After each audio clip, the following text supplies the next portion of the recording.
Olá, turma, tudo bem com vocês? Eu sou a professora Cíntia, professora de História.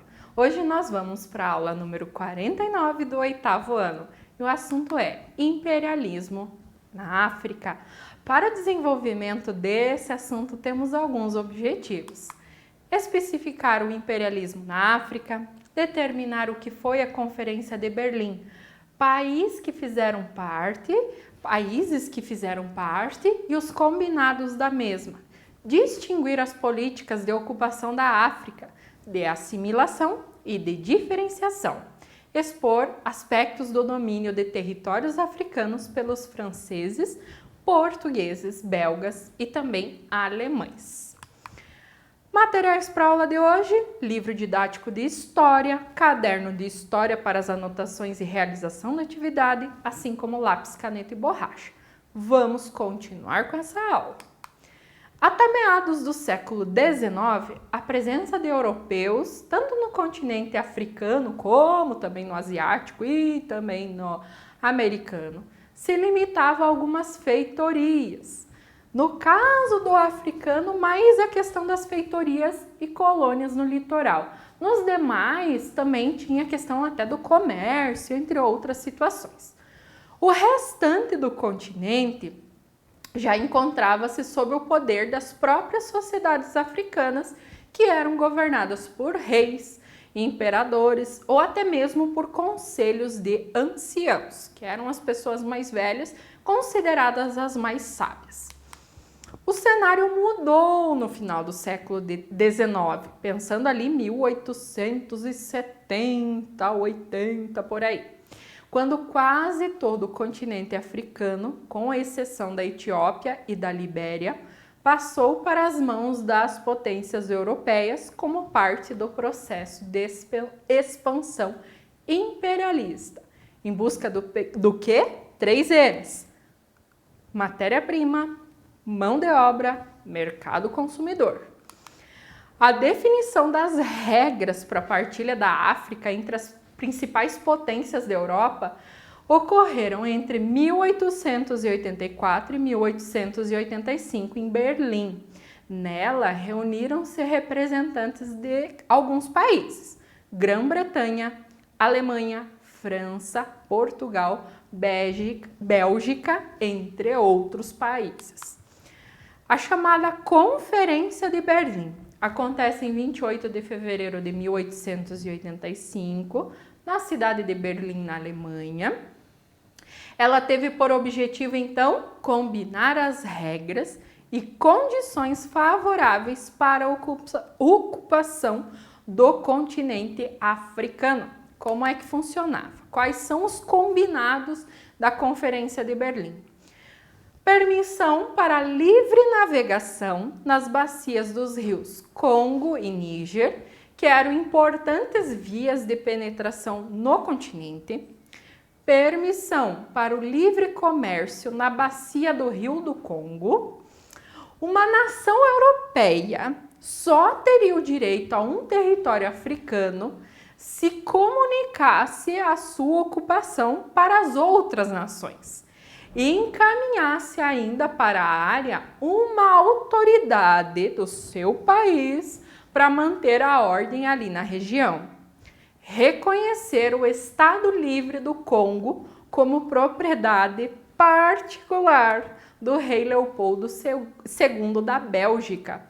Esse território imenso, ele serviu como Estado tampão, separando as demais áreas ocupadas pelos europeus e garantindo a todos os direitos de navegação e também comércio.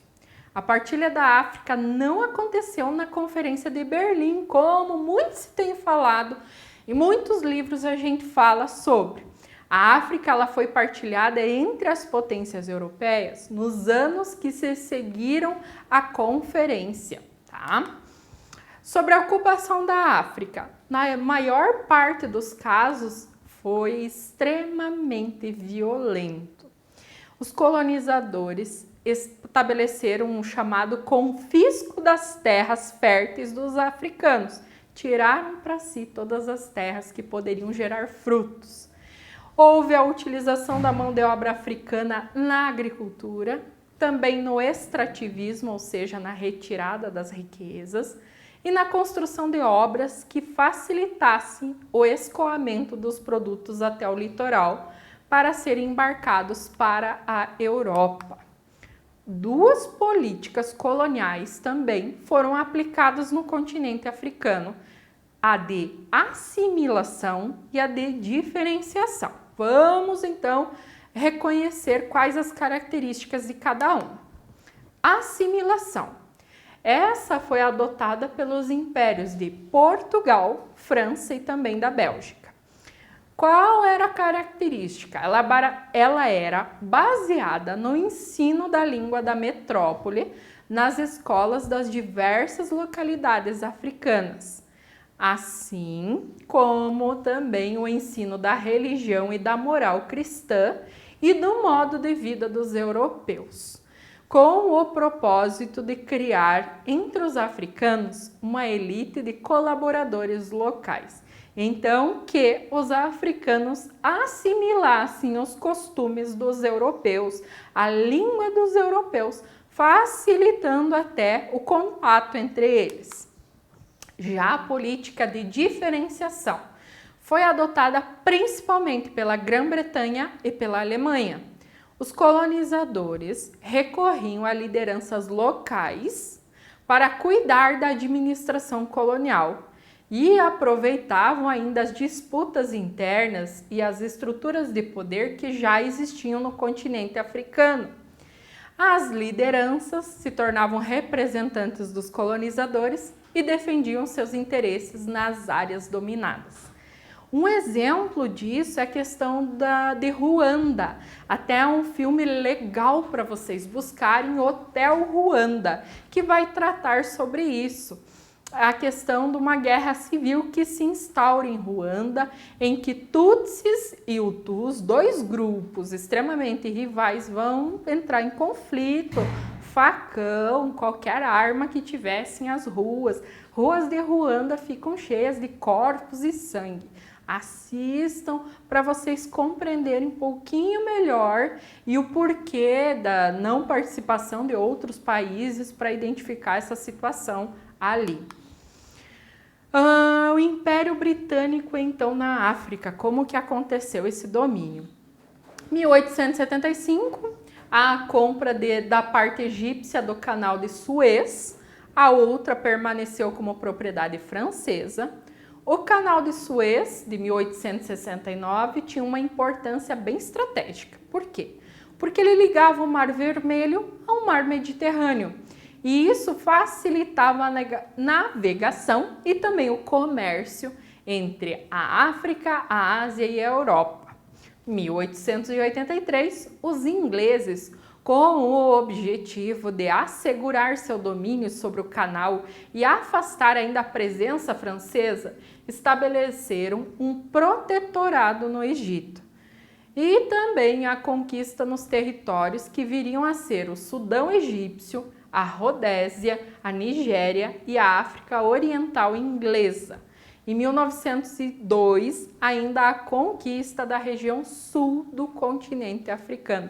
Isso só por parte do Império Britânico. Guerra dos Boeres. Nas terras que correspondem hoje à África do Sul, os ingleses, interessados no ouro e nas pedras preciosas que ali haviam, empreenderam uma guerra contra os boeres. Quem seriam os boeres? Descendentes de holandeses que haviam colonizado a região no século XXI.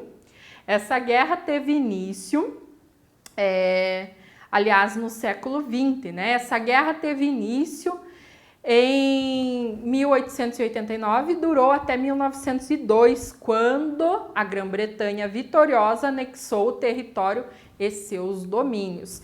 Vejam mais sobre a questão da Guerra dos Boeres, como se deu.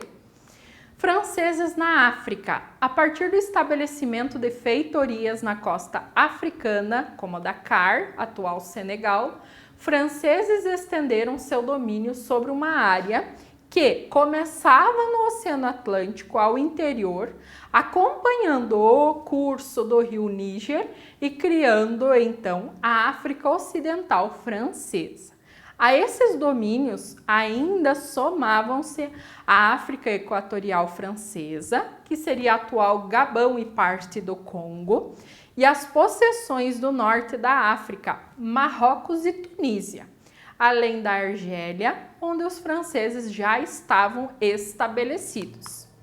Sobre os portugueses na África.